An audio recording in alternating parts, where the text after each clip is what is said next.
असं हे बघा हे बघा हे हे कुठे आहे साप बारक्या साप कुठे आहे?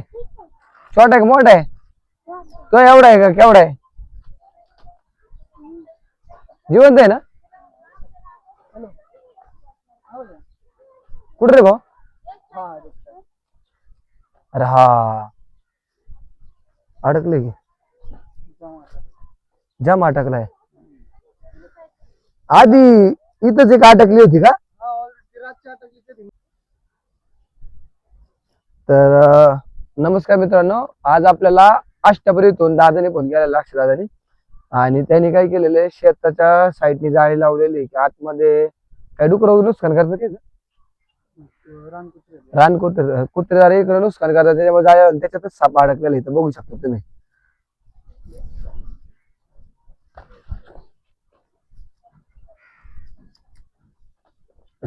दामून जाते एक साप अडकलेला आहे बघा चांगलाच अडकलेला आहे आधी एक तिथं अडकून मेलेला आहे इथे चांगलाच अडकला बघा तिथून इथून तुम्ही बघू शकता कशा पद्धतीने अडकलाय बघा बाहेर येतोय आधार घ्यायसाठी आधार दिला तर लगेच आडा मारून निवांत बसतात त्यांचा हात आणि पाय म्हणजे शिप्टी असते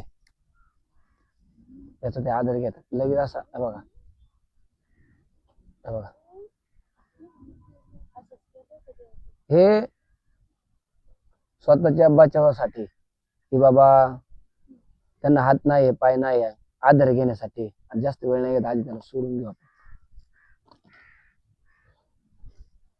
चांगलाच जमा टाकला कुठून होतो कुठून अडकलाय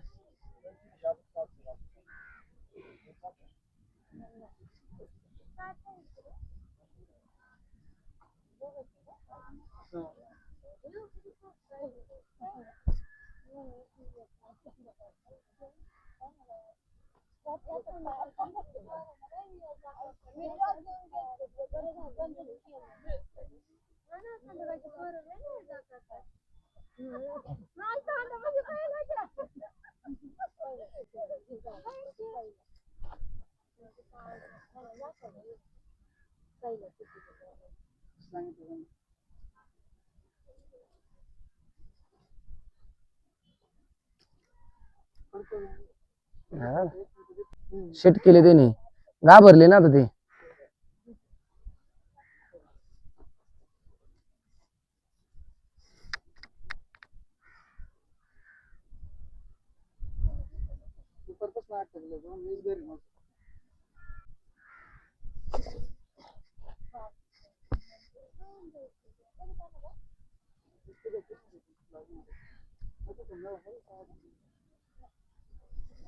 इथं जाम अडकले ते एकदा काच सोडली ना ओके होऊन जाईल ते जखम नाही झाली फक्त तू काच रे थोडस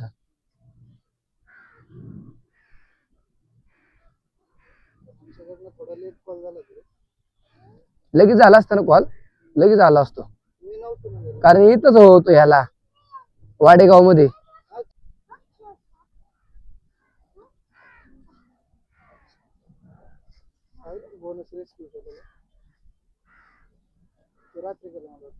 तो रात्री झालाय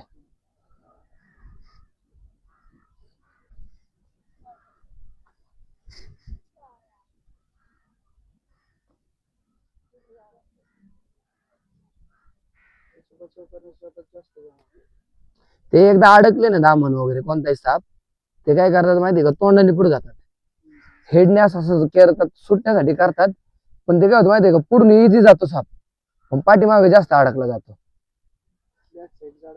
हा इथून जाड असतं ना एकदा ह्याने काच सोडली ना हे काचलेलं सगळं निघून जात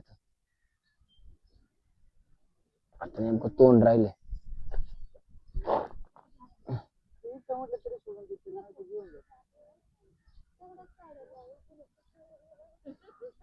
इथं सोडायचा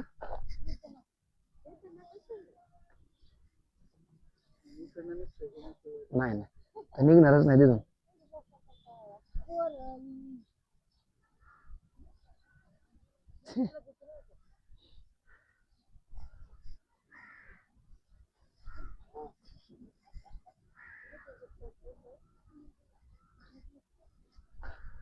तर शेतकरी मित्रांनी एक आव्हान मित्रांनो, ज्यावेळेस आपण अशी जाळी लावतो त्यावेळेस जाता येता तुम्ही पाहत जा, कारण आपली पायवाट असते.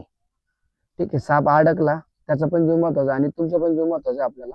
कारण जाताना येताना काय झालं असतं, साप अडकलेला असतो आणि तो खूप चिडलेला असतो. आणि साप ज्यावेळेस काय होतो तो चिडतो. आणि तुम्ही जर इथून जाताना येताना सापाला जर पाहिलं नाही, एखादा विषारी साप असेल, गोनस झालं, नाग झालं, त्याच्यापासून तुम्हाला धोका आहे. आता हे दामन आहे, याच्यापासून धोका नाही. लोकांना वाटतं की दामन या जातीच्या सापाच्या शेपटीमध्ये काटा असतो. हा दामन हा साप मुळातच बिनविषारी असतो मित्रांनो. आणि वाढ ही झपाट्याने होत असते. आणि वाढ झपाट्याने होत असल्या कारणामुळे त्याची शेपटी ही टोकदार असते. कुठल्याही प्रकारचा काटा नाही, कारण हा सापच मुळात बिनविषारी आहे. पण आम्ही पकडला म्हणून तुम्ही पकडण्याचा प्रयत्न करू नका. कारण आम्ही सापाबद्दल, प्रत्येक साप जो आहे विषारी बिनविषारी त्याला कसं पकडायचा, त्याचं हे वेगळं टेक्निक असतं. त्याच्यामुळे आमचं बघून कुणी सापाला पकडण्याचा प्रयत्न करू नका. एखादा घोणच असेल, नाग असेल, त्याला पकडण्याचा प्रयत्न करसाल तर आपल्या जीवाला दगाफटका होऊ शकतो. त्याचबरोबर जाताना येताना थोडीशी काळजी घ्या, जेणेकरून साप पण वाचन आणि तुमचा जीव पण वाचन. तर आता आपण याला पॅक करून घेऊ. सोडायचं की इथं बिनविषारी आहे. चुकून अडकला तो. परत अडकलं सांगता, परत येऊ आम्ही तुमच्यासाठी.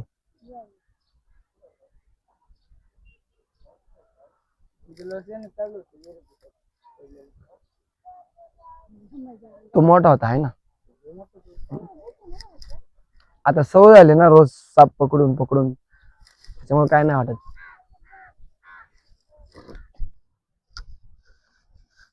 बघा, निसर्ग छानेमध्ये एकदम अतिशय चांगल्या प्रकारे मुक्त झालेला आहे तो.